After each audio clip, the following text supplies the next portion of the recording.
welcome to Students Union Studio. My name is Başak. I'm a fifth-year medical student at Semmelweis, and today I am with Dr. Begüm Kepkep, who graduated from Semmelweis in 2024, and currently she's pursuing her PhD journey at Center for Translational Medicine. So welcome, Begüm. Well, hello, Başak. My name is Begüm, as Başak introduced me. And hello, everyone. So today we will dive into a little bit of research and also how is the journey from med school to the PhD life. And we are hoping to inspire some students who are curious about this path. So Begüm, after graduating from Semmelweis, what made you pursue in this PhD path? Can you please explain us a little bit? Yes, of course. So I got into research as a TDK student when I was in med school, actually. I became a student for a gynecologist, Esther, and we published a paper with her.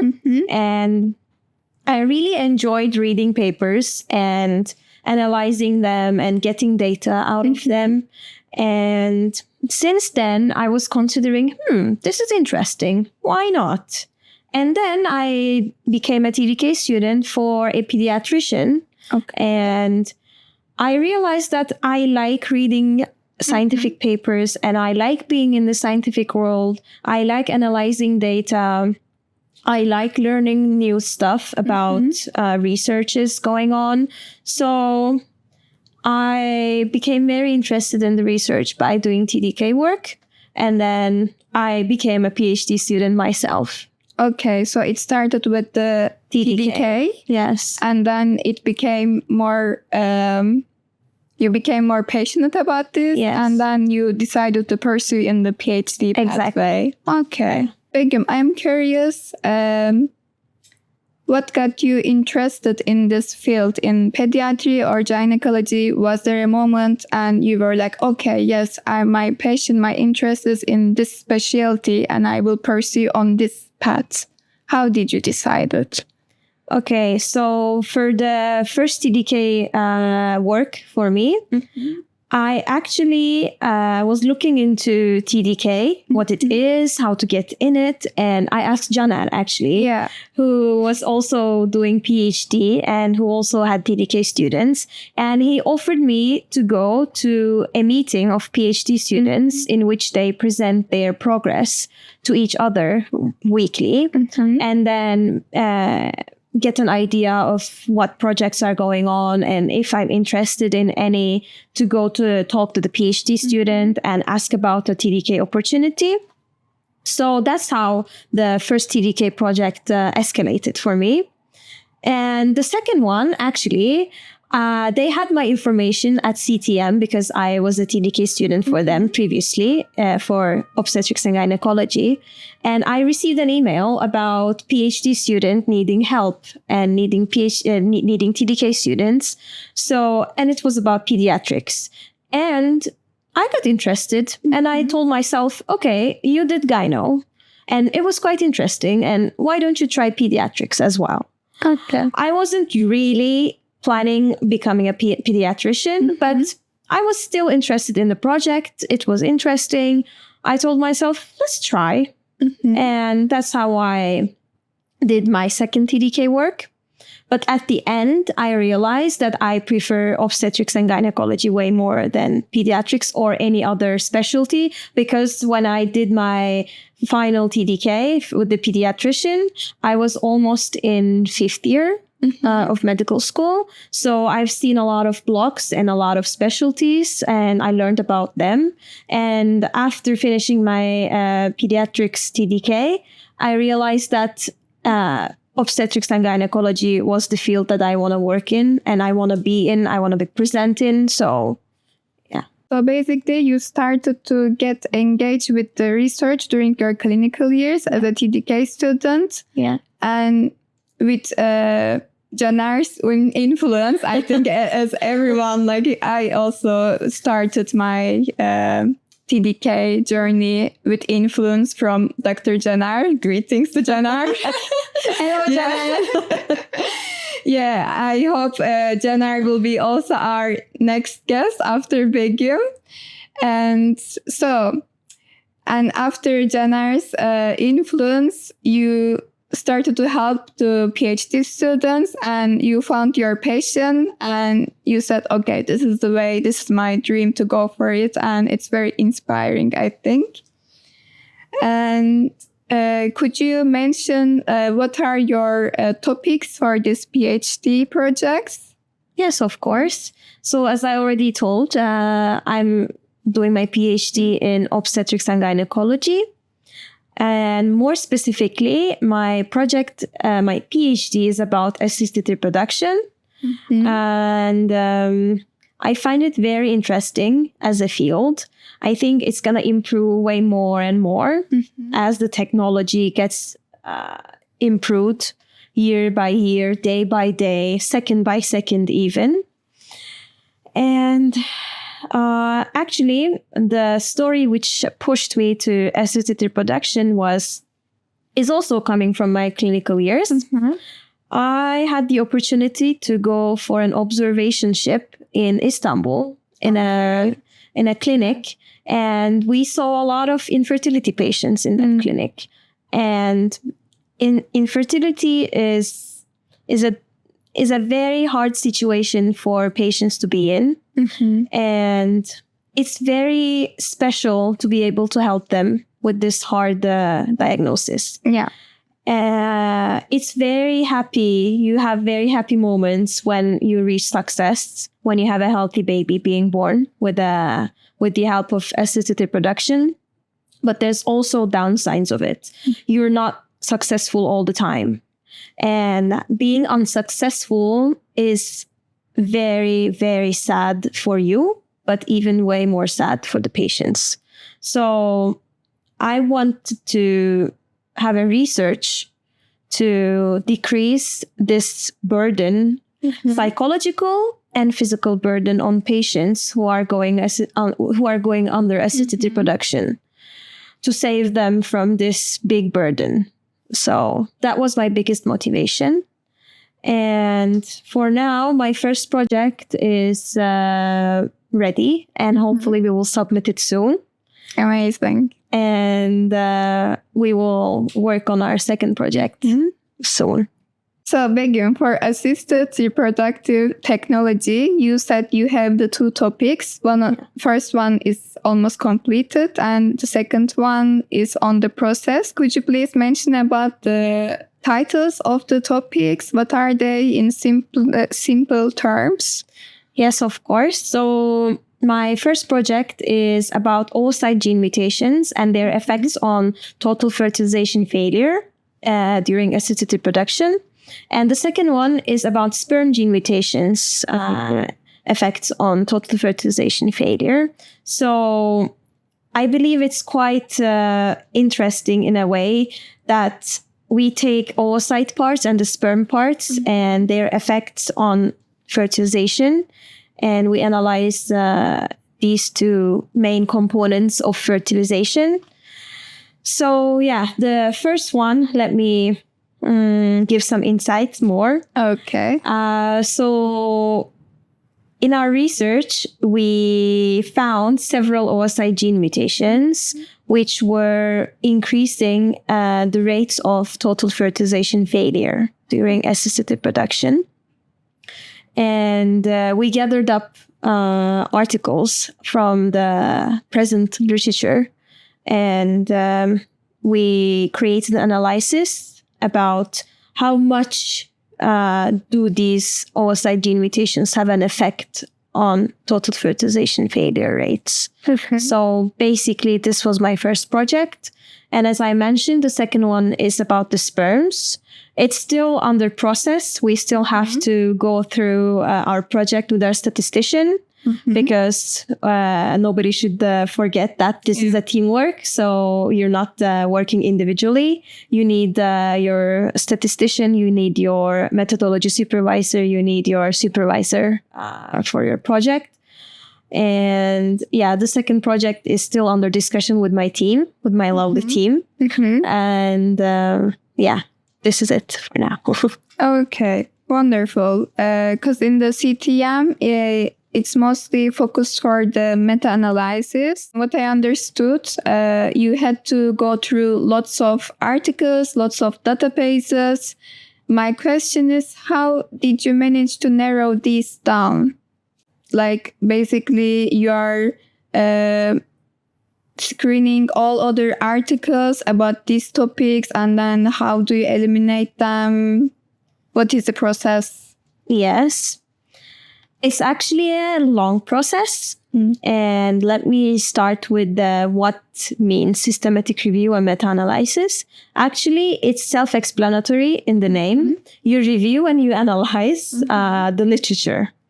It sounds easy, and it's not that hard if you know what you're looking for. So while performing a systematic review and meta-analysis, you need to know exactly what you're looking for, and you need to have a good research plan.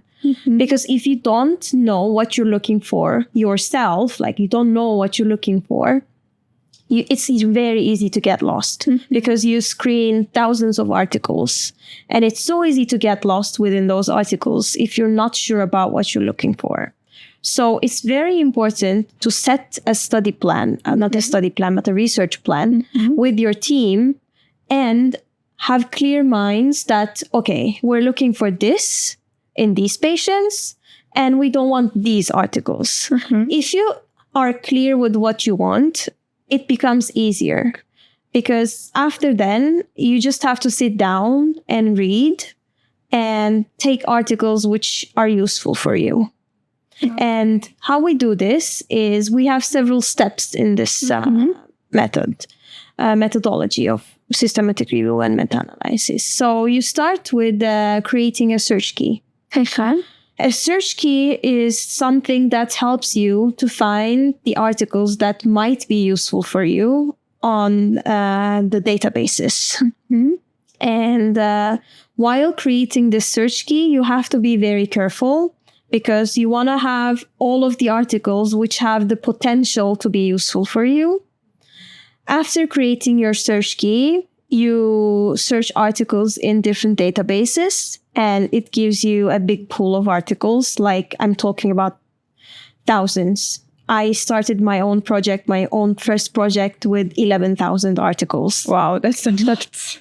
Yeah. And after that, you go to title and abstract selection. You choose articles, you pick articles based on their titles and their abstracts. And after this selection, you go through full text selection, which means you open the articles and then you read them through, and you keep the ones which are useful for you. And after the full text selection, you move on to data extraction phase, in which you extract data from those articles you picked that were useful for you. And after the data extraction phase, you have a meeting with your statistician, and you hand in your data to the statistician, and the statistician makes the needed statistical work. But you can also do it by yourself. It's a bit complicated. It really depends if you will be doing the statistical work or if the statistician will be doing it for you based on the project. And after you have your data, you start writing your manuscript. And goes and goes and goes and goes. And also, as you said, it's all teamwork at the CTM. Having your statistician, SMS, the supervisors, and whenever you feel lost, even though you have the solid research plan, it must be a relief that there is someone there to ask immediately and get your answer. Definitely. Being a team really helps and supports you, because at the point where you're stuck with a question, or with a problem, you can always ask for help, either from your supervisor, either from your statistician, or either from your methodology supervisor, your SMS. And it's a big support, even though not asking anything, but knowing that they are there for you. So it really helps. That's wonderful. So during this PhD journey, what kind of skills and lessons you think you gained from this experience? And what were the difficult parts for you and made you more resilient about this? So I learned how to work as a team. I believe it's really important to learn how to work in a team if your job or if your study requires the teamwork, because when you're working individually, you don't have to worry about other people's opinions, or you're not dependent on other people. But when you're in a teamwork, you need their time, you need their opinions. You need their experience. You need a lot of input from them. So learning how to work in a team was something that PhD taught me. And I also learned how to be patient, because you need to be patient while reading a lot of articles, but you also have to be patient while you're working as a team, because not everybody has the free time at the same time that you expect them to have. So they can be busy, they can be on holiday, they can have some other emergencies that they have to deal with. So you have to learn how to be patient and how to be more flexible. Yes, and how to switch yourself to other people's schedules. So yes, that's what I learned. And I can imagine that you had lots of deadlines probably during this project. Yes. And have you struggled with them, or you were already good with time management? I've always been good with time management in my life. So that wasn't a big problem for me.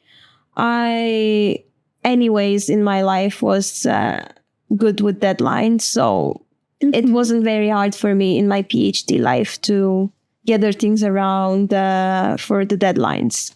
So I like using my time wisely. Yes, I can imagine Begüm as like this, because in med school, I remember all the exams very in order, and always has been very successful. And do you have something to share with us that I wish I would have known about this before I had started my PhD project? Good question. I think you need to know what exactly is your interest before starting your PhD, because pursuing a PhD on a topic which you're not interested or which you don't like at all would be a torture, because you have to read a lot of things about the thing that about your project or about your topic. So having to do this in a topic that you're not interested in wouldn't be sustainable, in my opinion. It would be very hard for me to do. So my biggest advice, or I don't know what you call, would be this. Find your passion. Yeah. Find the thing that excites you, that makes you read about, that makes you share your thoughts about with the other people in the scientific community, for example, which you would want to go to seminars to or learn more about, which you want to go to conferences to, because there will be times that when you publish, or even not before you publish, that you will go to conferences and that you will present about your project. And when you present something, you get questions about too. And if you don't have enough interest in some topic, and if you don't have enough knowledge about that, it's really hard to go to these conferences and be there with your project. So we can tell that you had the opportunity and luck to shadow a gynecologist who has this expertise in their fields, and you got the passion in you, and you seem very driven about these topics, and I can tell from your voice. And my question is, how do you think the students can find the good mentors and good supervisors for themselves? Do you think is it always luck, or how you can create your own luck? Yeah. I really like your phrase of telling create your own luck, because I believe this is what is going on in life. Luck doesn't come to you. You have to find your luck at some point. Yes, I had the opportunity to shadow a gynecologist in Istanbul, which was very, very nice experience for me. And but actually, I found my luck by doing a TDK work in my medical years, because that's how I found my supervisor actually right now, who is supervising me. So if students are planning to go on this path, I would highly recommend being active in TDK. And we went to rotations, you go to rotations in the hospital, and you see a lot of doctors teaching you and professors teaching you. Those are special moments for you. Those are good moments for you to catch opportunities. So you just need to be brave and approach to them, show your motivation, show your interest to them. Exactly. I mean, they would be happy about it. Yeah. If they see that you're motivated about their field, and if you ask them that if they have any active research going on and that you would be interested in, I think they would be more than happy to have you in their research. I totally agree on this. Yeah. So you can just be active in the rotation and listen to the doctor who is teaching you, and just catch a moment with them to ask if they have any ongoing projects, and that you're very interested and motivated about their fields and their topics. So that's how you can get into a TDK, or I don't know, in research. You just need to start from somewhere. Yes, basically. Definitely. Yes. I know that it's not that easy, because you think like, okay, I'm just a med student and they won't maybe want me in their projects, but no, because they've been there. They have done that. So why not? Yeah. And it's always a good thing to show your interest and your motivation in the field that you're actually motivated in. And I also do believe that it's like a win-win situation for the doctor as well, finding like a hardworking and motivated student. Exactly. That they can work together and publish articles together. Exactly. And, yeah. So, Dr. Begüm, you are obviously super driven about this specialty and field, and I hope we can inspire other students here as well. So, my question is, what is your ultimate dream in this field in future? What do you think? It's a good question, and yeah, as I told you, I saw a lot of patients coming in with the infertility diagnosis and having the treatment. And not everybody has the success. And some people leave the clinic crying with tears, with the burden of being unsuccessful. And my ultimate goal is to be able to help them with the maximum knowledge that I could ever gain in this field. It's so in the field of assisted reproduction, you can be successful up to a limit. And you will always have a limit Yeah. of being successful. I mean, if you don't, the population of the world would be, I don't know how many billions of people. So you will definitely have some limits, even though you work very hard, you know everything, you will have limits, right? But if you know your limits and if you have the enough knowledge, what causes this limit, how can you dare this limit, or when you shouldn't try harder with this limit, you can tell your patients, you can communicate with your patients, and you can enlighten them about what to expect in this assisted reproduction process. So that's my ultimate goal.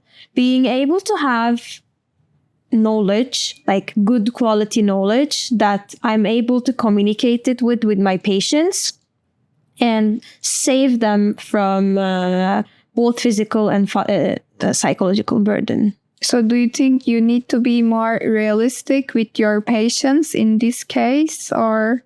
I think you definitely should be realistic, because giving fake hope is not going to work. It's not going to be sustainable, and it would hurt them more. Yeah. So explaining, of course, in a good language. Yeah. The communication is the key. But communicating nicely and on their level. So you shouldn't use, big words to them, but communicating with them in a good level of language. Okay. And letting know the possible outcomes of what they're going through. I think that's very, very special.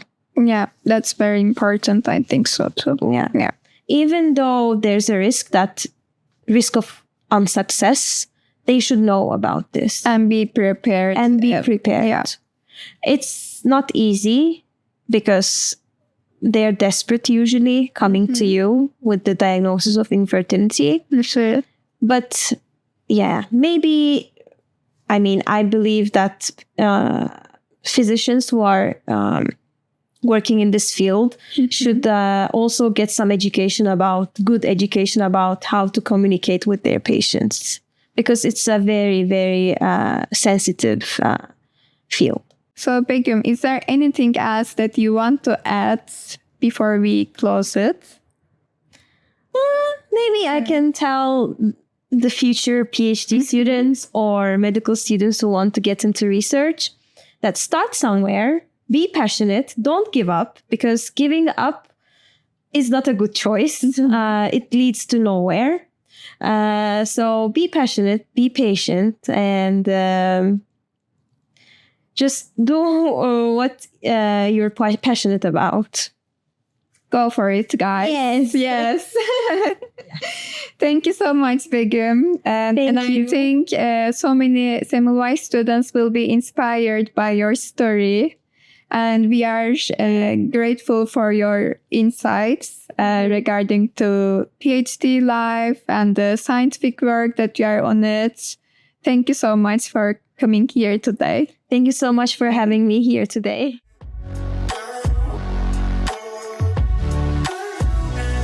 Wait, we can take this again. Yeah. I screw up so many times. Very nice. Kasi nam sipin. Not just sipin kasi nam. Sorry guys, it has been a long day in anesthesiology. Oh my god.